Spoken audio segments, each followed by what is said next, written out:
बाबा, आज येताना बासुंदी घेऊन या ना. अगं, कालच आपण आईचा वाढदिवस होता म्हणून आणली होती ना. ऐकलं, गोकुळची बासुंदी पुन्हा खावीशी वाटतेय. खरं सांगू, मलाही खावीशी वाटतेय. पुन्हा पुन्हा खावीशी वाटणारी गोकुळ बासुंदी. स्मार्ट मीटर विरोधात शिवसेनेचे विद्युत कार्यालयावर कंदील आंदोलन.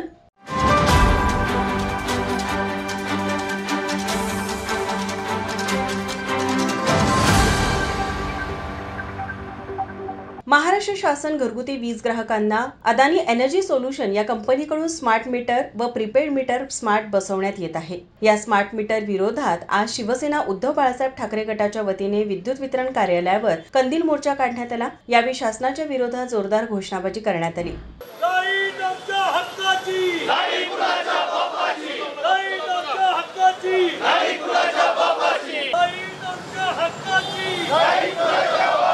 यावेळी शिवसेनेच्या वतीने महावितरण वीज चीफ इंजिनियर स्वप्नील काटकर यांना निवेदन देण्यात आलं. कोल्हापूर जिल्ह्यात एकूण 12,50,955 वीज ग्राहक आहेत. त्यापैकी 9,42,321 घरगुती ग्राहक आहेत. महाराष्ट्रात स्मार्ट व प्रीपेड मीटरना सर्व थरातून विरोध झाला आहे. मात्र निवडणूक काळात प्रचंड पैसा खर्च झाल्याने स्मार्ट मीटरच्या माध्यमातून ग्राहकांची लूट केली जात असल्याचा आरोप शिवसेनेच्या वतीने करण्यात आला. यावेळी बोलताना उपनेते आणि जिल्हाप्रमुख संजय पवार म्हणाले, कंदील मोर्चा आज शिवसेना उद्धव बाळासाहेब ठाकरे पक्षावतीने काढण्याचं कारण एवढंच आहे की पुन्हा आम्हाला कंदीलच द्या, भीक नको कुत्रा अशी म्हणण्याची वेळ भविष्यात येणार आहे. म्हणून आम्ही आज कंदील मोर्चा काढलेला आहे. ह्यांची जे मीटरची पद्धत आता स्मार्ट मीटर असून दे, प्रीपेड मीटर असून दे, लोकांना लुटण्याचा प्रकार आहे. म्हणजे आज ही प्रकार आम्ही बघतोय. आता आवळा देऊन भोपळा घेण्याची पद्धती चाललेली आहे शासनाची अदानीच्या माध्यमातून. त्याला विरोध करण्यासाठी आज आम्ही मोर्चा काढलेला आहे. भविष्यात लोकांसुद्धा शाळा व्हायला पाहिजे. ज्या पद्धतीने मोबाईल मध्ये रिचार्ज संपला की तुमची मीटर बंद, लाईट बंद, पुन्हा अपील नाही. आणि या पद्धतीने जर आपल्याला जर मीटर पाहिजे असेल, जर बिल चेक करायचं असेल तर आपण ते मीटर चेक करू शकत होतो आपण.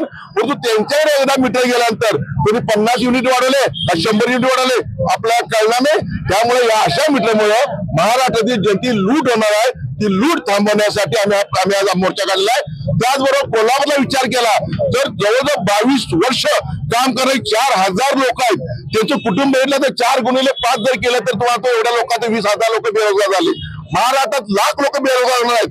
त्या लोकांचा विचार लोक करत नाही आहेत. आणि एकंदरीत दोन निवडणुकीत पैसा आलेला मोठ्या प्रमाणात, तो पैसा कुठला वसूल करायचा ह्या माध्यमांचा प्रयोग आहे म्हणून आमचा विरोध आहे. यावेळी विजय देवणे, हर्षल सुर्वे, विशाल देवकुळे, अवधूत साळुखे, पोपट डांगट, विराज पाटील, रवींद्र साळुखे, प्रतिज्ञा उत्तुरे, पूनम फडतरे, रीमा देशपांडे, राजू जाधव, शशिकांत बिडकर, दिनेश परमार यांच्यासह शिवसैनिक मोठ्या संख्येनं उपस्थित होते. कॅमेरामन नाजत्तारसह अमृता पवार, माझा महाराष्ट्र न्यूज, कोल्हापूर.